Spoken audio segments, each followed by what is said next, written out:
Thank you so much for joining us this morning, everyone. As you're all trickling in, we'll just talk a little bit about NEON and what it is. So my name is Maria Hasso. I am Alliance's Public Policy and Communications Specialist. We're very honored to be able to host this webinar for you all. I think some of you know about NEON, but in case not, I'll share a little bit while we'll have some more people join us. So NEON stands for the National Expansion of Employment Opportunities Network. It is an initiative of the Office of Disability Employment Policy within the U.S. Department of Labor. And NEON provides 5 national provider organizations, NPOs, with technical assistance from a pool of national subject matter experts who serve as peer mentors in providing transformation and customized employment. So Anchor ended up being one of those 5 NPOs, and each NPO chooses 5 local providers, which is what Alliance is. And so we are very honored to be able to be one of the state associations that was selected by Anchor, and that's how we're able to do presentations like this. So I am further honored to introduce our presenter, Jeannine Pavlak. Jeannine is the president and CEO of New England Business Associates, which is a community provider known nationally and internationally for its work in the supported and community integrated employment field.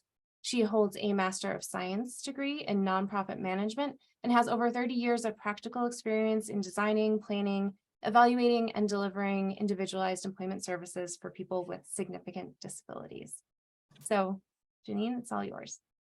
Thank you, Maria. It's so nice to see everyone today. Thanks for taking time out of your schedule to join us. I'm hoping that most of you were able to make the webinar last week, which was kind of a broader overview about really supporting people to really live very meaningful lives and really become true members and true participating members of their community. If not, I'll give a little bit of a, kind of a few bits of information from last week, but for the most part, we're really going to be, I'm actually going to put your brains to work. We're going to be really kind of talking about specific people and how you can kind of build out some opportunities from that. So there'll be a few exercises that I'll have you all join with me.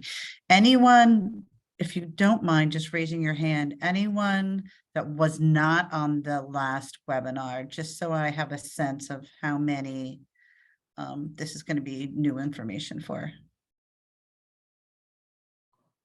I see one. Okay. A few. Okay. Okay, so certainly the recording and the PowerPoint from last time is available. And if you have any questions, please just put those in the chat. I don't mind at all being interrupted. I'd really rather this be more of a discussion than me talking at you. So please feel free to add in, ask questions at any point.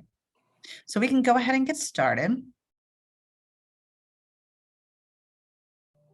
So last week, for those of you who didn't attend, we were really kind of talking about how just the general nature of our system and the design of our system oftentimes really kind of keeps people that we're here to provide services to from actually really being truly integrated and included in their community, right? Because we talked about how programs are disjointed. There's not a lot of fluidity between them. You're either a residential staff or you're an employment staff or you might be a day staff, but you don't always necessarily speak to one another, even though we might be supporting the same individuals. And so we talked about kind of system staff, and we started to talk about how we can really start looking at intentional ways of when we're out in the community with individuals, being really intentional with what we're doing, where we're doing that, how we're doing that, and the information that we're gathering so that we can keep kind of opening other avenues and doors and opportunities for individuals. And so we talked a lot about, the real goal that we should be aiming for, ideally, if we're providing community services, is that it's 100% community-based. That's ideal. Certainly that's not always true for everyone, but the more that we can aim for 100% being in the community, the more likely someone's actually going to be really truly included in their community. And that's the same for people without disabilities. We talked about finding what's really meaningful. And so meaningful services aren't about a program and how the program's performing or how the program needs to bill. Meaningful services is really about each individual. And although we do have some systems and some programs that support that, we really need to be kind of focusing on what is it that each individual wants in terms of, what they're being able to explore and participate in opportunities, as opposed to kind of what does the program need, if that makes any sense. So if you have questions, again, please just put those in the chat. Then our role, as much as possible, should be that as a connector.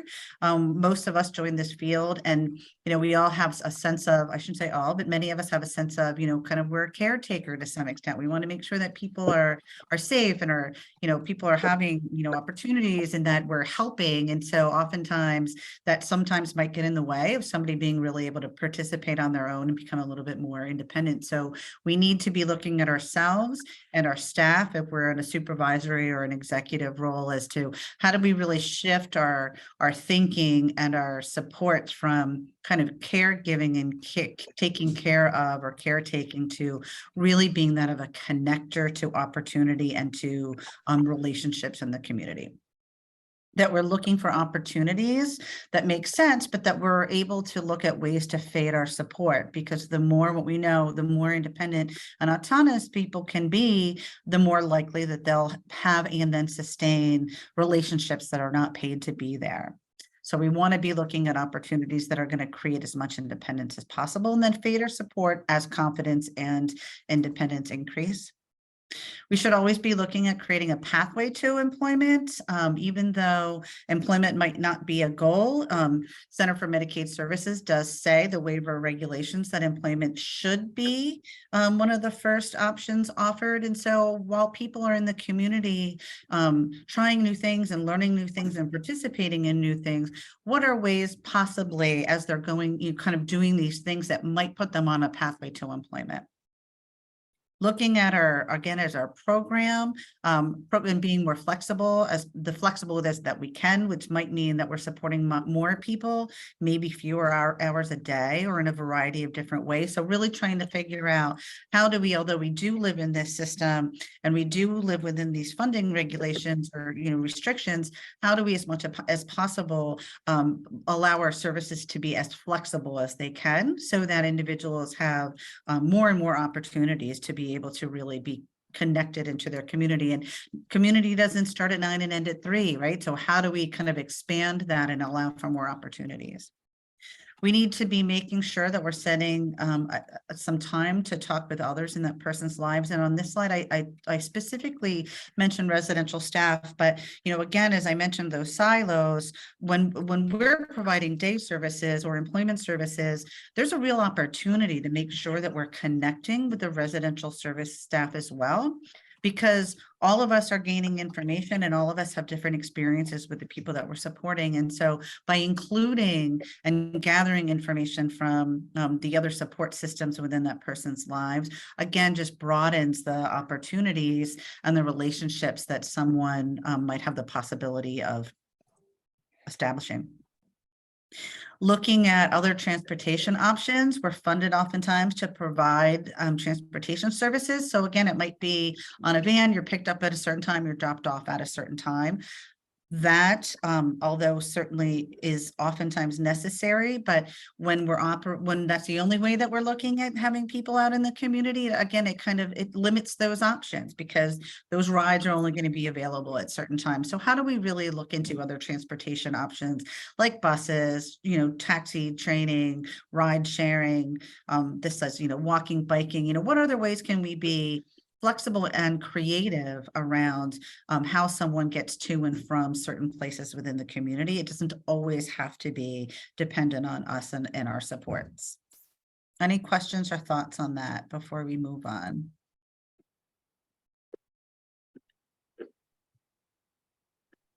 Okay, perfect. So we tend to operate in, I'm going to say, the kind of the second from the bottom to the third in terms of our service delivery system. So years ago, certainly when institutionalization was a thing, certainly people were really kind of powerless. People were staff who were there to provide supports were really doing things to people, not necessarily helping them, again, become independent and as autonomous as they can be. So we started moving to really kind of, our services really starting looking at doing things for people, right? So, we want to make sure that what we're doing is helpful and that we're cautious. And sometimes we tend to be a little bit overly cautious, and sometimes that can get in the way. What we really want to be striving for is that top part of the triangle. And this is true for every single person with or without a disability, that we want to make sure that what we're doing and our services and supports that we're providing are really inspiring and facilitating and empowering people, and are really allowing them to lead and shape their life, their health, their connections to the community. So that's true person-centered, is when we can get to that top part of that triangle, figuring out ways to make that happen and always striving for that. Next slide. So we chatted about this a little bit the last time. So oftentimes, and I hear it all the time myself, when when things are offered to individuals that are in the service system, we oftentimes get a like, I don't know response, or I don't really want to try that new thing response, right? And I like to look at it as a real opportunity. So instead of kind of feeling like, well, where do you start? You kind of look at that as an open canvas. So, we really, and that comes from this ambivalence from people, really comes from, culture of services that are, kind of creating some low expectations for people. We talked last time about how, again, our system is focused more on deficits, and how are we kind of fixing those deficits so that people can work or can be in the community kind of after we've, kind of worked on this, whatever it is that the person is receiving services for. People have limited life experiences, and so the less experience you have, obviously it's really hard to make some decisions about where and what and who until you really have those opportunities to explore. And so, we really need to be looking at people's frame of reference for where they're making decisions from. If you haven't had opportunity, it's likely that you're not going to be able to really make decisions. And so again, use that as an opportunity, as an open canvas. So provide plenty of opportunities for people to be exposed to different learning opportunities, different places, different community organizations and memberships. Because once people are exposed to things, then we can identify what is really interesting to people. And once we really understand what's interesting to individuals, then that's what really motivates people to continue on and to continue to learn and grow. And again, this is not a disability related slide. This is true for all of us, right? So once we're exposed to something, we then know whether we like it or we don't like it, and if we want to try it again. And if we really like it, we're likely going to be motivated to continue doing that and to kind of giving more and increasing our participation. Next slide. So I like to start with, and you'll get this tool. I'll be sending Maria a bunch of different resources that you will all have access to, but I use a tool called About Me, and it's really, again, just gathering information. Some of us, sometimes we really know people well, and sometimes we don't. We tend to get a lot of information, which we'll talk about in a little bit, about what people can't do, but really starting from a place with the person and their family and others who know them well, that, what do they feel that they're good at? What environments are they happiest in? What things might they want to learn? And so if we're, again, kind of starting from a point of who is this person and what is it that they really want to learn, or that they already feel like they have, kind of a talent to bring, we should be starting there as we're exploring opportunities within our communities. Next slide. This is a tool that we talked about last week as well. So positive personal profile. And I'm going to have you take a minute, for, especially for those who participated last time, to see if you actually tried it on someone. But we're really looking at gathering information about the individual, as opposed to, again, kind of that what needs to happen before, because we need to work on maybe some social skills, or we need to work on some safety skills before we can do anything. What are the things that we can start with now? So if we're building this positive personal profile, it kind of starts to identify areas that we can try, and then it keeps kind of expanding from that. So this is a living document, and it's really looking about, what are people's dreams and goals? If they know, and if they don't know, then again, how do we make sure that we're exposing people to opportunities so they can really feel free to dream big?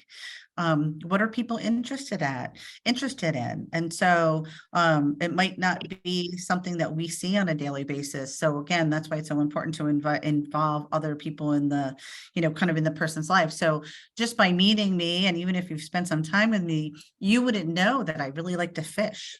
I love fishing. But you wouldn't know that if we weren't having these opportunities to talk about things. Do people have hobbies? Where do people seem the most happiest? And so a quick example I can give is a transition age student, Kim, nonverbal. She's in a wheelchair, which doesn't matter at all. But she, through exposure and trying different things, we knew that she loved art. And we could tell just by her verbal kind of cues that she was giving and her body language. And she particularly liked being with people her age. And so she was in her 20s, although she was still in high school.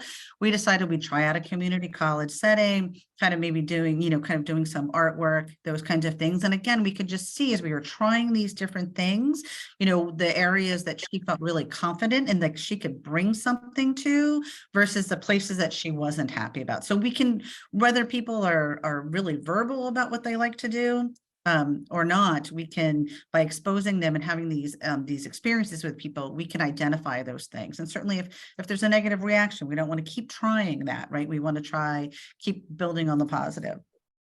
What are people's talents and skills? What are they already good at? We all have a natural gift to give. How do people learn best? Everyone learns differently. And so we need to make sure that we understand that. So as we're really trying to make meaningful connections and opportunities come to life in the community, we want to make sure that people are learning in the right environment, but also that we're making sure that they're, kind of being showed or taught or exposed to ways that they're going to learn and be able to contribute best. What's important to people? It's another thing that we need to know. What are their positive personality traits? What have people done that have been successful? I could keep going on and on. You can read the slide, but I want you to take a minute. Did anyone try this positive personal profile on either themselves or anyone that they provide services to? Or has anyone used this before that might not have been on the call? Anyone? No one. Okay. Well, I want you to do me a favor and take 2 minutes max, not even a minute, 1 minute, and then we can do a quick report out for a minute. Either do this for yourself or someone that you're providing services to. Obviously, you're not going to be able to get into great length in a minute, but even pick some of the categories and what would you put on there? And then I'm going to have you throw some of your thoughts out to the group. This will be sent to you, Erica. Since you've registered for the webinar, you'll receive copies.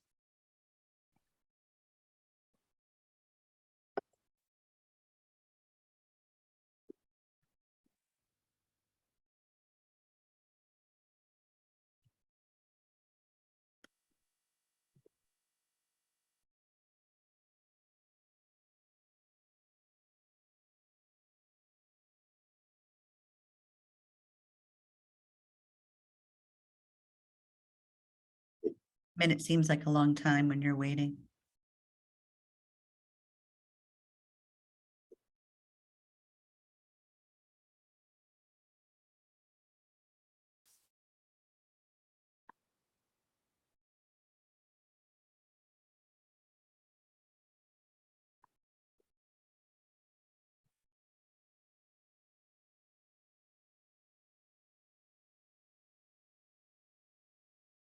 All right, who's going to go first?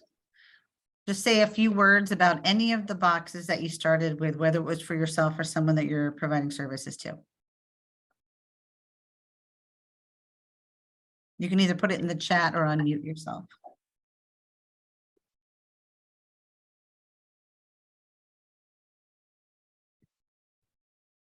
All right, well, Tom is not with us today, so I can't pick on him. I don't want to pick on any one of you, so someone's going to have to share. You can pick on me. I'm unfortunately I don't provide direct services to people anymore. I used to be a DSP for a while, but now at Alliance we don't really work too directly with people. So I did myself. But I just was looking at interests because I recently got back into soccer. I stopped it before COVID and I kept, I was like, oh, I don't really like running. I was like, what can make me happy? And soccer's always made me really happy. And so I found a women's team, like an adult women's league that I very much enjoy. I play 2 times a week now, and that's really just gotten me happier about everything in life. So it's even just having, pinpointing something, being like, oh, wow, that just kind of brightens up everything, or you have something to look forward to on Thursdays and Sundays. So that's Perfect example. Thank you. Mhm. And Erica in the chat liked the dislike section because sometimes that helps narrow down things that you might be exploring. Absolutely.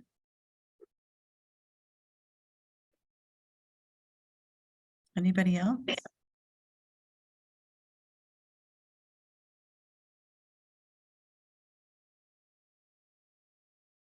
I think these are great open-ended questions versus it being guided in any way. It'd be kind of cool if there was like follow-up questions kind of to help them explore more with these. Absolutely. And there's a few different worksheets that I'll be giving you. And so you can kind of, use both of them together or add some more boxes. This actually came from Transcend. It was then modified by another provider in Rhode Island, but this is just to give you a sense of if you're really trying to, as you said, Angie, really these open-ended questions to really help, kind of lead some direction as to where to start. It's really helpful. Next slide.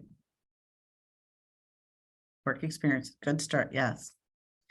So we're going to do an exercise because as I mentioned earlier, our system is kind of based on deficits, right? What do we need to work on? Someone's in our service because of something that they are in need of support for. And so, our funding and, kind of how our programs are designed, it tends to kind of focus on these things. And so I'm going to use Shane, who's somebody who I've worked with.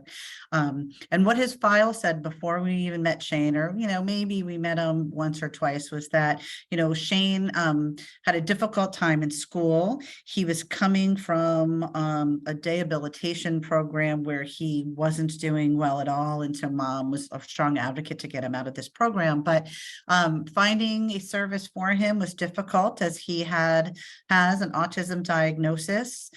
Shane's nonverbal. He really can't sit still. Sitting still is very, very difficult for him. He has a history of self-injurious behaviors where he'll pound himself on his head in a very aggressive manner. He is said to be a flight risk. And so, the recommendation is that he has two-on-one staff.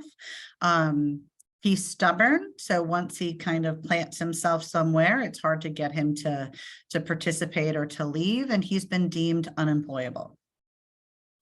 So this is what we first learn about Shane. And I'm sure, signs of hand, show of hands, how many of you have gotten files that read something similar to that?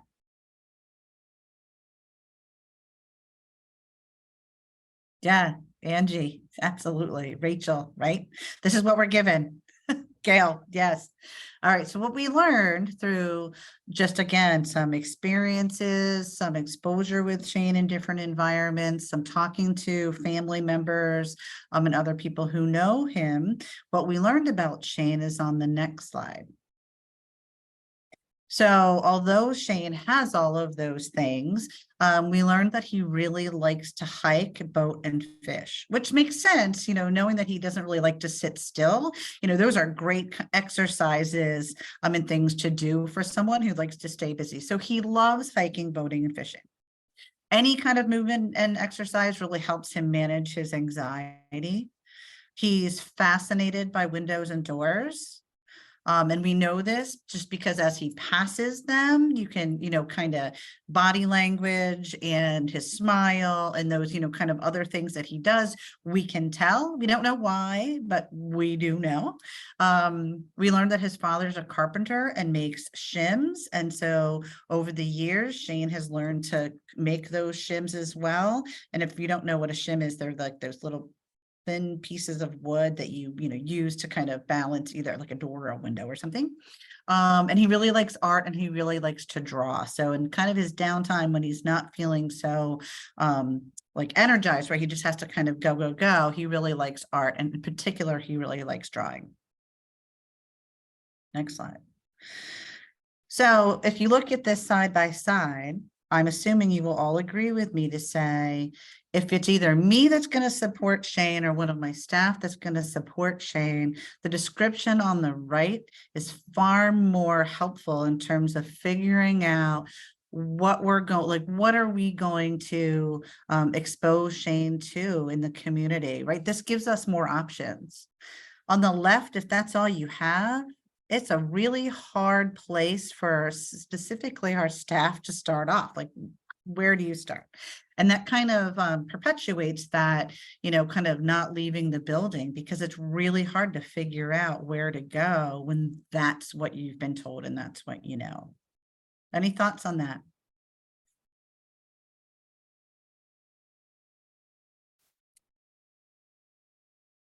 Okay, next slide. So what we're going to do is we're going to do, and you'll get another tool called community mapping. And so we're really going to start thinking about what's in our community. And I'm going to say, Maria, you probably did this as well. You're interested in soccer. How did you find out where to go? Right? So we want to be as close to home as possible, because that's likely where we're going to be able to sustain relationships. You want to go play soccer with other people who want to play soccer. You're not going to go play soccer somewhere else that other people aren't playing soccer. We want to make sure that we're widening the circle as necessary. So we start as close to home, but we keep kind of working outwards in a circle. And we want to make sure to include like smaller artists and places, because oftentimes those small, kind of nonprofit organizations or mom and pop shops or gyms or bakeries, whatever it is, oftentimes there's lots of opportunity in them. And sometimes we miss those opportunities because they are small and we make an assumption that maybe there wouldn't be something there for someone. So we're going to do an exercise on Shane. Next slide. So again, this is what we learned about him. Obviously, we've learned more, but for an hour presentation. So where would we begin? If you've met Shane and you know that he likes hiking and boating and fishing, he likes moving, he is fascinated by windows and doors, he likes art and drawing, where might you go to explore with Shane any of these things? Bass Pro. I'm sorry, Angie, say that again. Bass Pro. Bass Pro, awesome, absolutely. If you're near a Bass Pro, that would be a great place. Anybody else? Most like state parks and federal parks have accessibility initiatives. So I would be reaching out to our state parks department and figuring out what programs might be in existence for hiking, boating, and fishing. Perfect. Any other thoughts?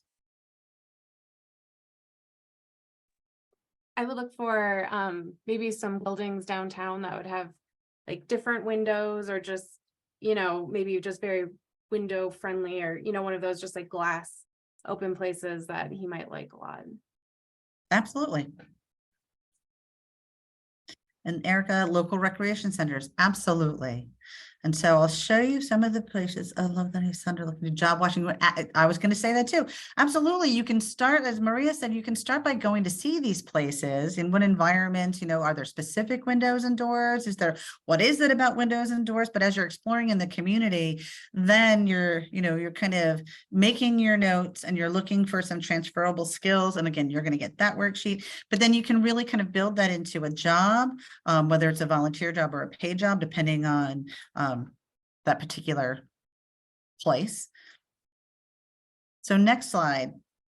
So you all did great. So these are things that, that we did. Again, just a small list, but park and rec centers have a lot to offer. And so for someone who really likes that being outdoors, what is it at the parks or the recreation center that we can start exploring? And as we're there, as I talked about last webinar, we're doing this intentionally. So we're not just going, we're going and we're observing Shane and we're having him try things and we're talking to him about all of the different things that are available and seeing which ones he wants to try. Health clubs. Health clubs are great places that other community members go. And so if you really like to kind of, be moving and be fit, we have a local rowing club that we explored. And so, membership to a rowing club, and they have discounted memberships. And so, kind of ways that you can get around that, because I realize that financial resources oftentimes are a challenge. Museums, since he likes art classes. We explored college campuses. We talked with local carpenters and we went with Shane, and so he could see what local carpenters were doing, and he did some shadowing. Hardware stores where they're selling, not only using the shims, which is something that he has great knowledge of, so he could perhaps assist. And again, kind of on that windows and doors, idea, like, is there possibly an option to do some paid work cleaning those doors and windows, like at a Home Depot, IKEA. And so these are just, places, just if you're sitting down and you're just looking at what's in your community, making a list and keep expanding the list of the places that might have opportunities for whoever it is that you're supporting, to be able to possibly explore and then participate in. Oh, sorry, I did that late.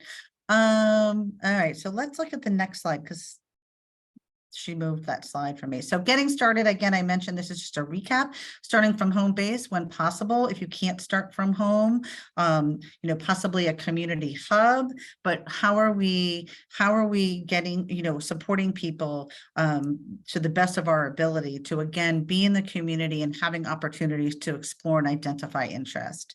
We need to be listing all of the places that people go who have similar interests, as we just went through with Shane. If we can't go in person, we can use Google Maps to see what's around someone's home or around a community hub or around wherever it is that we're starting from. The use of Google Maps, I feel like once COVID hit, became really popular because it was hard to get out in the community, but the work doesn't stop. And so, where is it that we can go, other people who like the same things, or other places that we think someone might be interested in learning about or exploring, where is it that we can go do those things? Looking into familiar places that they go, maybe again with their residential staff or family or other people who are in the person's life, looking at calendars of community events, and again, kind of tailoring them to individual interests. Thinking in terms of themes. Again, it just builds on your the opportunities, the options for people. If you're kind of thinking of, when we were talking about the fishing, boating, and hiking, 4 places came out of that, because we were kind of thinking of that like outdoorsy, physical activity kind of theme. Making sure anywhere we're going provides opportunities for continual growth and exploration, and that we are making sure that people have a purpose, that they're really purposefully participating. And that doesn't happen day one, but that's what we're gearing towards. So whatever it is that we're doing, and as we're learning and as we're exposing, and again, exposure precedes interest, and then interest precedes motivation, that our goal is to really be supporting that person to have real purposeful participation, because that's going to be what really helps people build and sustain relationships. Any thoughts on that?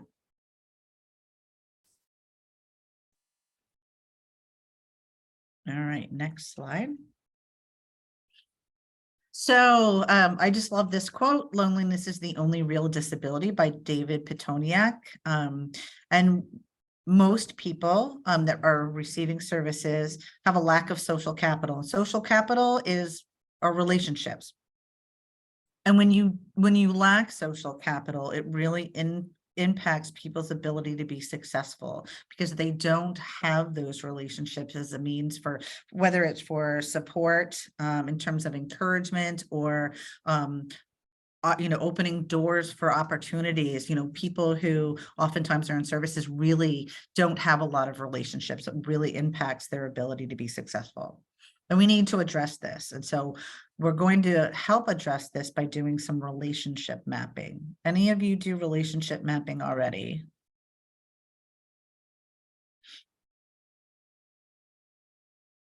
Okay, next slide. So we're going to have an opportunity to do that as well. So as we know, relationships are what keep us happy, healthy, and safe.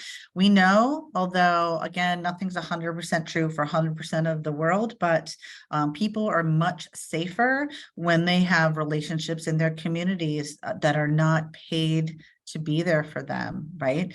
It's usually people's friends or neighbors or employers or other people in people's lives are the ones that are really, kind of really have a good read on how someone is doing.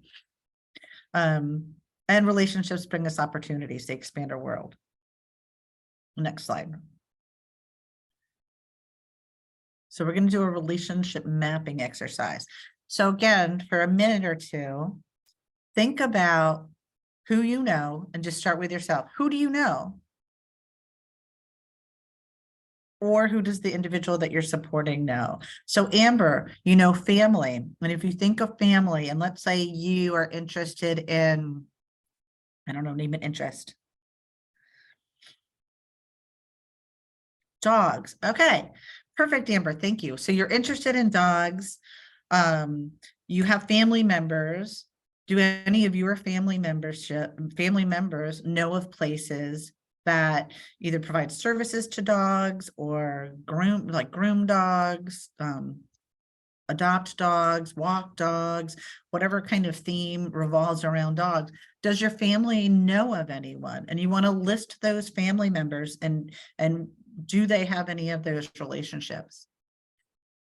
And if not, who does your family know that might have a connection that relates around the theme of dogs? So someone else, if you're going down, and if you think about just who you know, and then think about maybe the length of the relationships, maybe that the person that you're supporting has, it's likely going to be shorter than your own personal relationship map.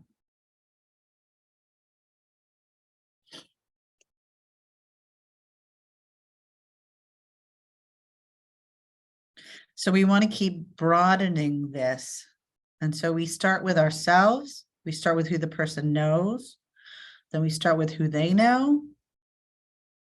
And the list keeps going. And if you keep expanding it out, and we did it actually as an organization, and it was amazing. So, if you're trying to find opportunities for someone who really lacks social capital, and you start just expanding on who knows someone in the retail industry. My sister works at Ann Taylor. My nephew works at a Coach outlet. Excuse me, I'm sorry. One of my friends works. So you just keep expanding it out, and the number of people you've now have exposure to reach out to, who might have a potential opportunity, or an ability to even have a connection to even talk about those things, grows tremendously. And so we did that within our organization. And so now it's pretty much anything that you're interested in. Someone here knows someone. So it's a lot easier from a support perspective to be able to say, who do we already know? or who does someone I know to help me get started, than from just like kind of starting from like, okay, we're going out today, right? So really taking that time to do this relationship map and keep growing it. Next slide. Look for the social communal hubs. And so these are just some ideas: bars, restaurants, beer gardens, breweries, food halls, food truck parks, just places where, you know, community members go. And again, based on, you know, certainly interest, libraries, YMCAs, community gardens, community parks, community centers, performing arts centers, co-ops, nonprofit organizations. You know, these are places where, for yourself, if you're really trying to either help yourself or somebody that you're serving to really kind of expand on their social capital, these are great places to really kind of start getting to know people, spend time, and you know, kind of again build that relationship connection and map. I have a question. If you Sure. want going back, isn't and I know you can you go, isn't it? I mean, I get for us it would be good, but you're not suggesting for us to take the individuals to these places, are you? Well, certainly we don't need to be taking people to bars, but Yeah, because I mean, well, and then the reason I'm asking is because like ours likes to go play pool, but every place that has to play pool, it's a bar. And then bingo is essentially gambling, and they keep asking to go play bingo. But again, I don't, that it seems kind of like a little walking the line. I might have an unfavored opinion, but if I'm someone who really likes to play pool and my community members play pool and there happens to be a bar there,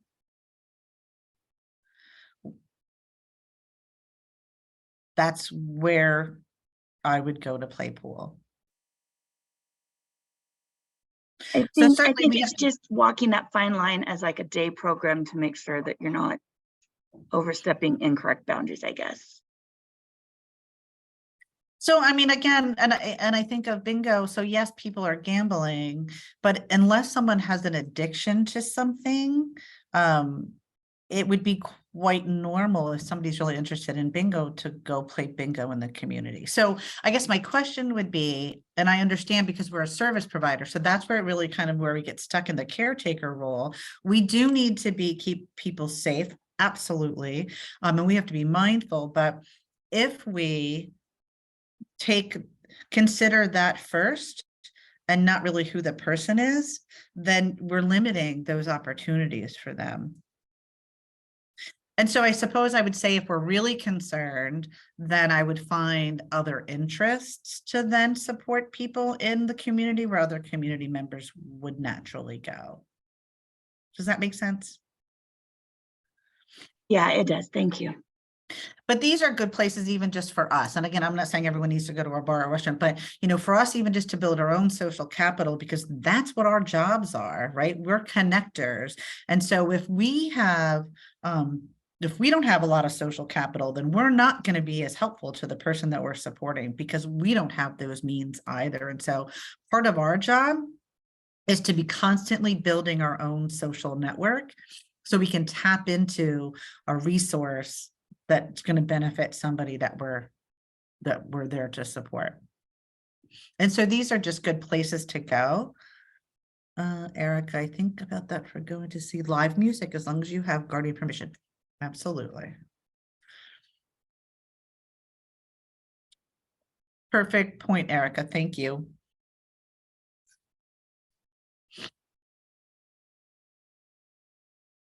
And so these are just some places that we might want to just consider, because again, I know we do a lot of networking. I do a lot of networking. I'm involved in the chambers of commerce. I'm involved in Rotary clubs, which are great places to make employment related connections, but I'm likely going to make more kind of community relations where people can participate in something and become involved in the community outside of employment at something like this, where other community members would be going to do a specific thing. Next slide. Although this is actually one of my colleagues' slide, it's like gardening. So relationship development takes time. And so it is like gardening, right? We have to have a plan. As this says, you have to plant your seeds, you have to tend, water, and weed, and you have to tend, water, and weed again. So you're constantly having to, be working on cultivating these relationships, which in the long run, again, will help you better support the individuals that you're working with. Although one-on-one is ideal, it's not typically financially feasible to do that. And so it can be done in small groups. And so I would just encourage you to try to form groups based on interest as much as possible, as opposed to other ways. This is Amy, and she's with her coworkers. They decided to do a holiday charity toy drive, which Amy kind of spearheaded and got her other coworkers involved. But you can do small groups, ideally based on interest. And if not, however groupings are selected, I've seen it work pretty well, where we say, today's Shane's day, and Shane's interested in these things, and we're going to go explore the recreation center today and talk to the recreation director and see what all is available for, people at the recreation center in Shane's community. And then it could be someone else's day. But as long as we're having opportunity, that we're really intentional and mindful about exploring opportunities that are very specifically, kind of intended for people based on their interests. Next slide. That might be just a reminder that social roles matter, valued social roles. And so we want to make sure as much as possible that we are presenting people in as positive a way as we possibly can.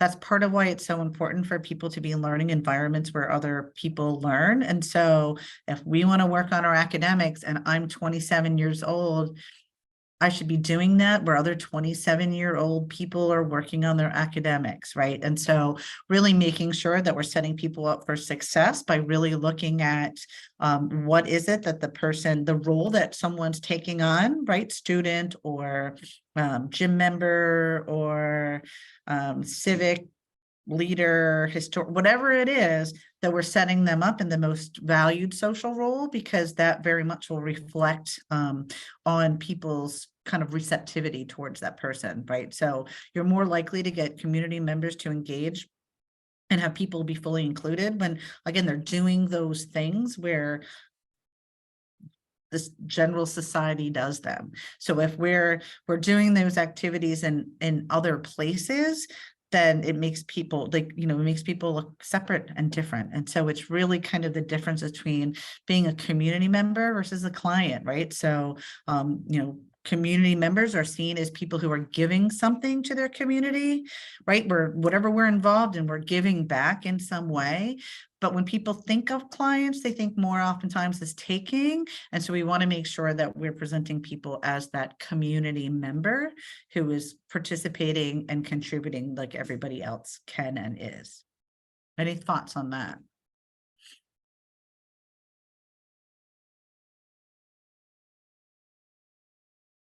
Next slide. This is the last slide. Okay, that's the last slide. So we have some time for questions. And I would love to hear some examples even of some things that you've done or tried that have really been successful for some of the people that you're supporting, or questions as to, maybe where you might need help getting started.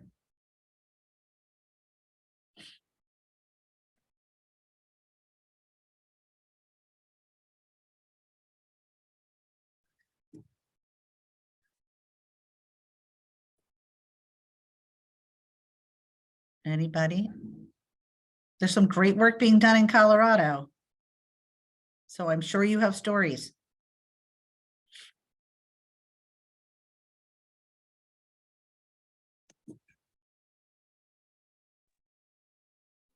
I think for us, and any suggestions is, definitely integrating people in the community where we have all different abilities And some of them with the lower abilities, just trying to get them out. And I know that people can't necessarily be one-on-one, but we have 2 that are nonverbal, incontinent, very low, and trying to get them out and doing these things is very difficult because it's hard for us to figure out what they like and trying different things, and being out in the community escalates them. And I know that's where like the state is wanting us to go, as being all community based, but it's a real challenge for some of them that don't want to be out in the community.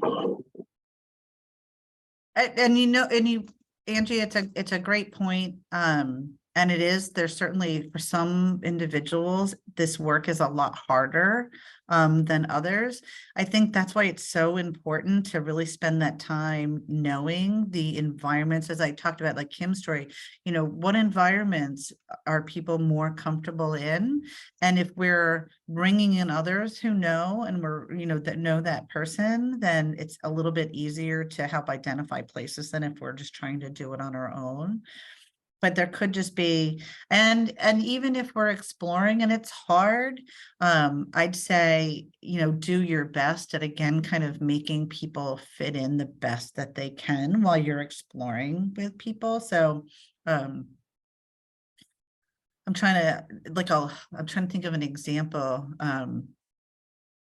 Preparing people, not preparing people before people try stuff, but preparing people to be as successful as they can when they're out in the community. And so whether it's, kind of dressing the right way, right? Like, we're going to do this thing, and, people who do that, I'm going to use the Kentucky Derby. Not that we're going to the Kentucky Derby, but, you go to the Kentucky Derby and you wear your hat, or you wear your colorful suit jackets and ties. And so, we need to go kind of above and beyond to make sure that while we're doing these things, we're supporting people to kind of dress that part and take on that role as much as they possibly can. Thank you. Amber, they don't want to leave their homes. They scream and have behaviors because they don't want to leave. Do we know why they don't want to leave their homes? I would start there.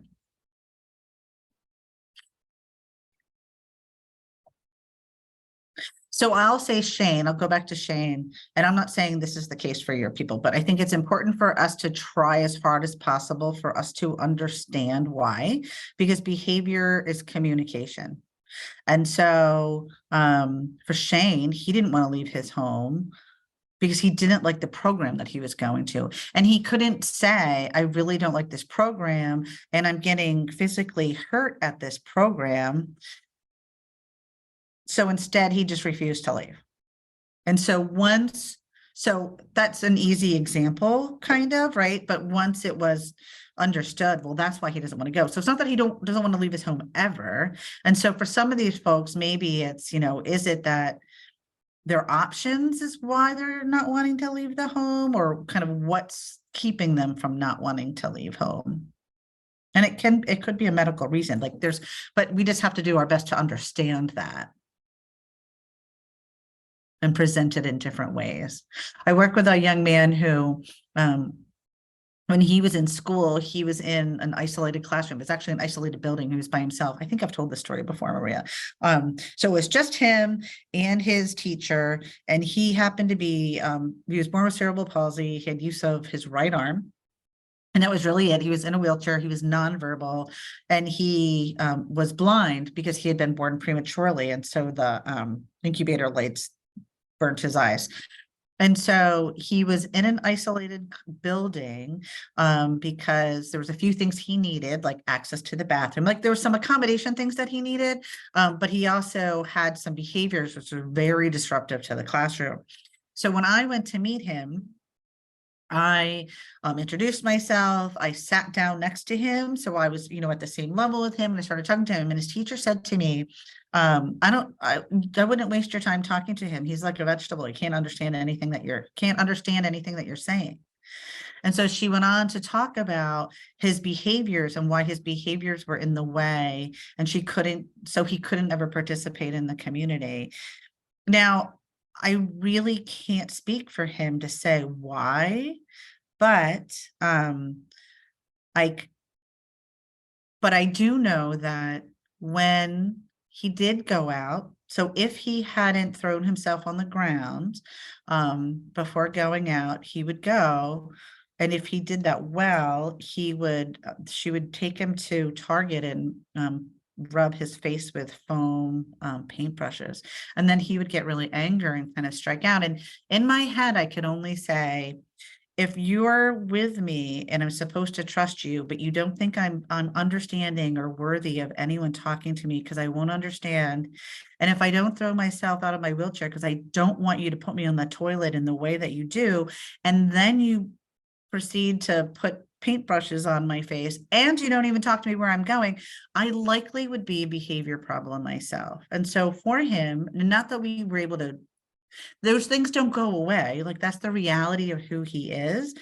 But we were able to get him a volunteer job at a food bank because he had great use of his one arm. And so when he was talked to about where he was going and why he was going and the opportunities to try things, and us not necessarily understanding his behavior, but knowing that it was meaning something and that he didn't like something, it was really able to kind of make those changes for him to be able to participate more, not 100%, but more. And so really understanding kind of what that is to the best we can. That's all we can do.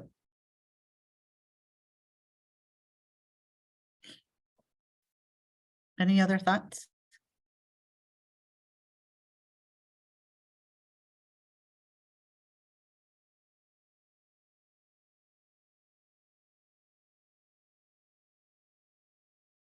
We've got a few minutes.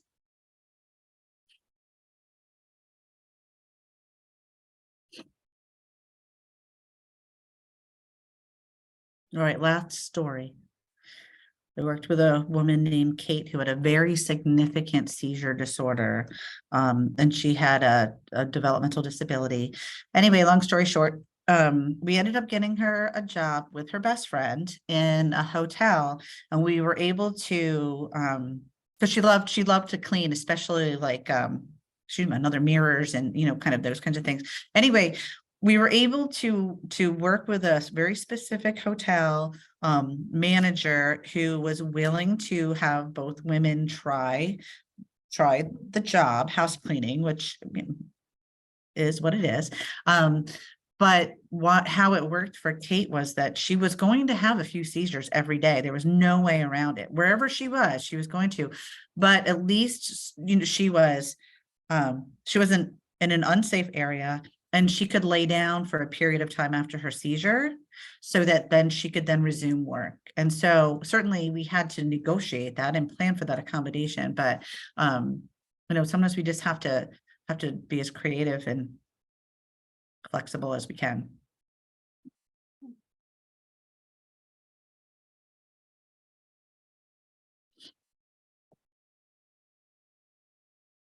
Anybody else?